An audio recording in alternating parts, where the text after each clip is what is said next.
గుంటూరు మిర్చి గైస్, మిర్చి గైస్.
వీడి పేరు రవి. మీ అందరికీ పరిచయం ఉన్న క్యారెక్టరే. పేద కుటుంబాలకు పెద్ద ఆశగా పట్నం వచ్చి చదువుకునే విద్యార్థుల్లో ఈ రవి ఒకడు. పూట గడవని పరిస్థితి నుంచి తల్లిదండ్రులు పంపే డబ్బుని వ్యసనాల వ్యవస్థకు వెచ్చించే నైజం ఈ రవిది.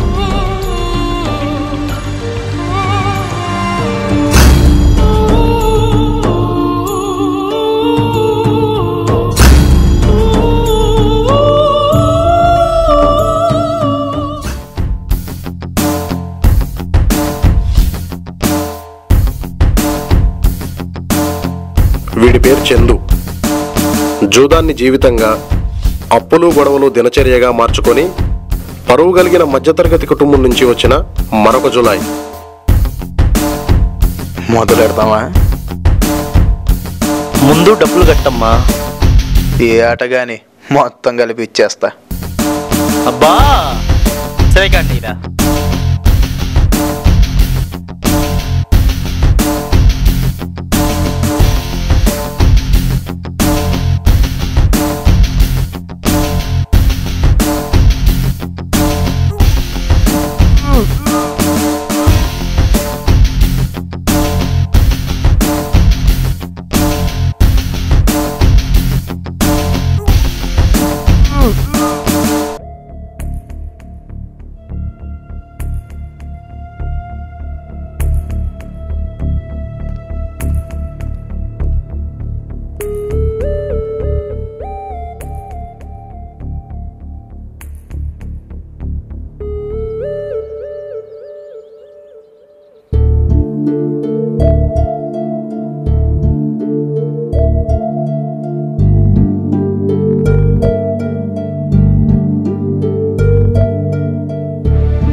ఎవర్రా అన్నిసార్లు ఫోన్ చేస్తున్నారు? మమ్మీరా. మరి ఎత్తచ్చు కదరా. ఏముందిరా, ఫోన్ చేస్తే టైంకి తింటున్నావా నాన్న, కరెక్ట్ కాలేజ్కి వెళ్తున్నావా, బాగా చదువుకుంటున్నావా. కానీ డబ్బుల విషయానికి వస్తే మాత్రం ఏదో ప్రతి నెల కరెక్ట్గా పంపిస్తున్నట్టు, ఈ ఒక్క నెల కరెక్ట్గా పంపినట్టు, ఈ ఒక్క నెల టైట్గా ఉంది నాన్న అంట. చి, వీడికి చెప్పలేం, మారడు.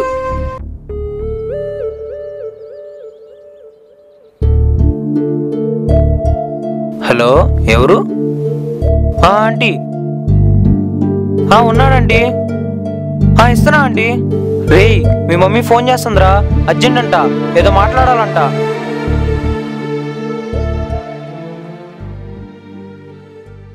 బాబు నాన్నగారికి సీరియస్ గా ఉందమ్మా, సాయి హాస్పిటల్లో చేర్పించాము. ఇంకో 4 గంటల్లో ఆపరేషన్ చేయకపోతే బ్రతకరంట. 2 లక్షలు కడితే ఆపరేషన్ మొదలు పెడతారంట. ప్రస్తుతానికి మన దగ్గర డబ్బులు ఏమీ లేవు. నాకేం చెయ్యాలో అర్థం కావటం లేదు. నువ్వు అర్జెంటుగా బయలుదేరురా నాన్న.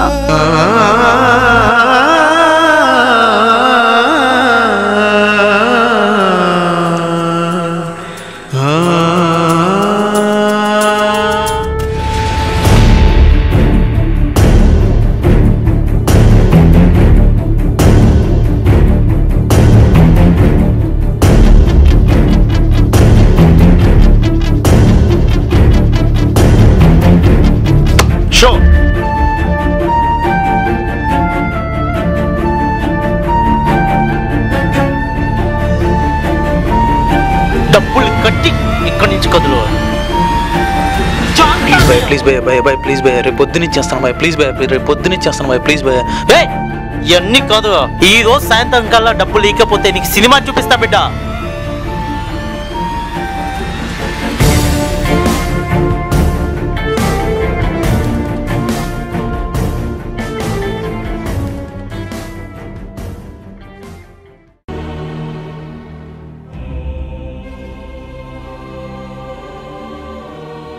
హలో నాన్న, నాకు అర్జెంటుగా ₹1,00,000 కావాలి. డబ్బు డబ్బు డబ్బు మమ్మల్ని చంపి తీసుకెళ్ళరా. నువ్వు వెళ్ళినప్పటి నుండి ఏ గొడవ లేకుండా ప్రశాంతంగా బతుకుతున్నానురా. 2 నెలల్లో చెల్లి పెళ్ళుందన్న విషయం గుర్తుందిరా నీకు?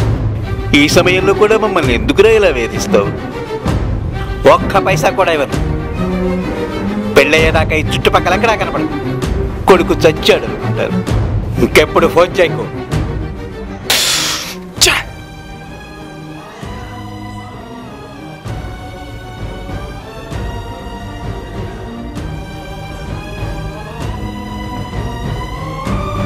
హలో, ఎవరమ్మా? అన్నయ్య గారు, నేను లక్ష్మిని. చెప్పమ్మా. ఆయనకి సీరియస్ గా ఉంది. ఈ ఊర్లోనే హాస్పిటల్లో చేర్పించాము. ఆపరేషన్ చెయ్యకపోతే బ్రతకరంట. అర్జెంట్ గా 2 లక్షలు కడితే ఆపరేషన్ మొదలు పెడతారంట. ఉన్న డబ్బంతా కొడుకు చదువు కోసం ఖర్చు పెట్టాము. ప్రస్తుతానికి మా దగ్గర డబ్బు ఏమీ లేదు.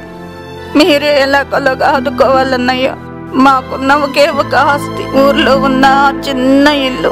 ఈ గండం గట్టాకగానే ఆ ఇల్లు అమ్మి మీ రుణం తీర్చుకుంటాను. ఈ ఒక్క సాయం చెయ్యన్నయ్య, మీ కాళ్ళు పట్టుకుంటాను. నువ్వు కంగారు పడకమ్మా, నేను వెంటనే బయలుదేరుస్తున్నాను. ఆపద సమయంలో ఆదుకున్న మిత్రుడు ఇప్పుడు ప్రాణాపాయ స్థితిలో ఉన్నాడు. కూతురు పెళ్లికి ఇంకా 2 నెలల టైం ఉంది. ఇల్లమ్మైనా డబ్బులు ఇచ్చేస్తానంటుంది కదా. ప్రాణం కన్నా ఏది ముఖ్యం కాదు. సరే, ముందు ప్రాణం కాపాడదాం.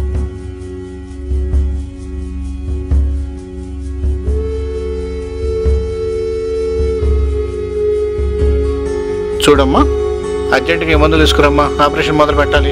ఎంత అవుతుందయ్యా? 10,000 అవుతుందమ్మా. 10,000? అమ్మో, ఏం చేయాలి?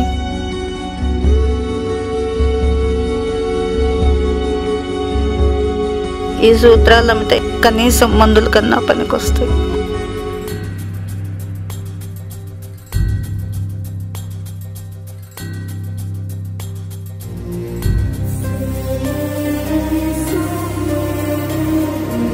ఈ డబ్బుతో ఒక మనిషి ప్రాణం నిలబెడితే అంతకన్నా కావాల్సిందే ఉంది. వస్తున్నానమ్మా, వస్తున్నాను.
నాకు డబ్బులు వచ్చారు రే.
డబ్బు పోయింది, స్నేహితుడిని ఆదుకోలేకపోయాను, కొడుకును పోగొట్టుకున్నారు, అమ్మాయి పెళ్లి చేయలేను.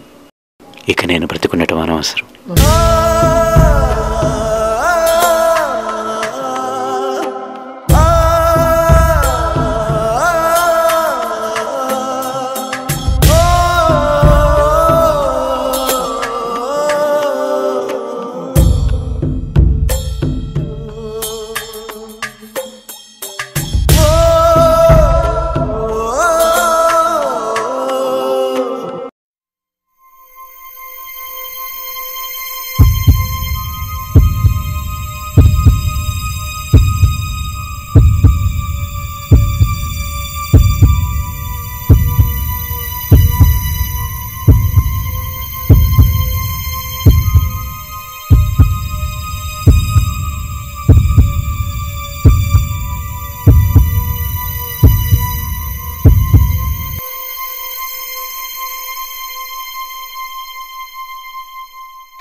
ఈ మెడిసిన్స్ అన్ని తీసుకొస్తే ఒకసారి నేను చెప్తానమ్మా.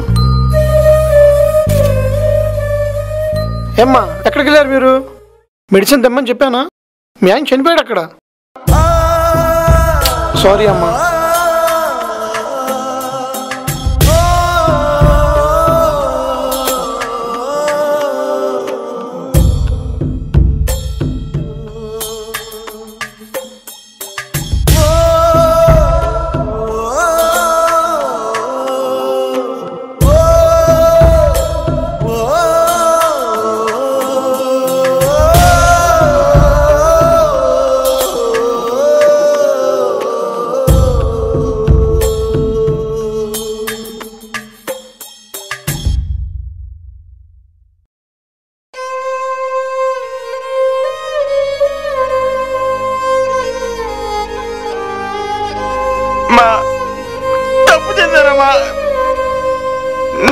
నాన్న చనిపోయాడు. నువ్వు ఫోన్ చేసినప్పుడు వచ్చుంటే నాన్న కాపాడుకునేవాడిని మా. కనీసం ఆఖరి చూపులను చూసుకునేవాడిని మా. నువ్వు కష్టపడి తిని తినక నా చదువు కోసం డబ్బు పంపిస్తుంటే నేనే నేనే నేనే వ్యసనాల మత్తులో పడి ఆఖరికి నాన్ననే పోగొట్టుకున్నానమ్మా. కొడుకు తండ్రి కాటికి నిప్పెడితే ఆత్మ శాంతిస్తుందంటారమ్మా. కానీ నాన్న కాటికి వెళ్ళడానికి కారణమేనమ్మా. నన్ను క్షమించమ్మా, నన్ను క్షమించు మా. నేను మారిపోయాను మా. నేను బాగా చూసుకుంటాను మా. నేను మారిపోయాను మా. అమ్మా ఏడవద్దమ్మా.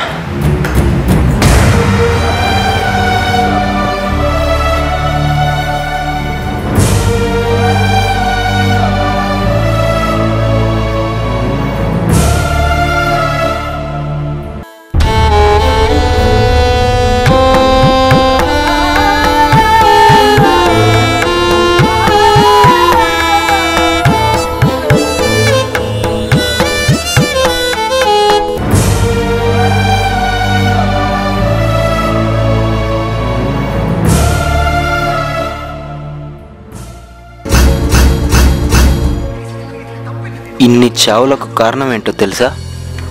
వ్యసనం. ఈ వ్యసనం వల్ల చివరికి తల్లికి మిగిలిందేంటి?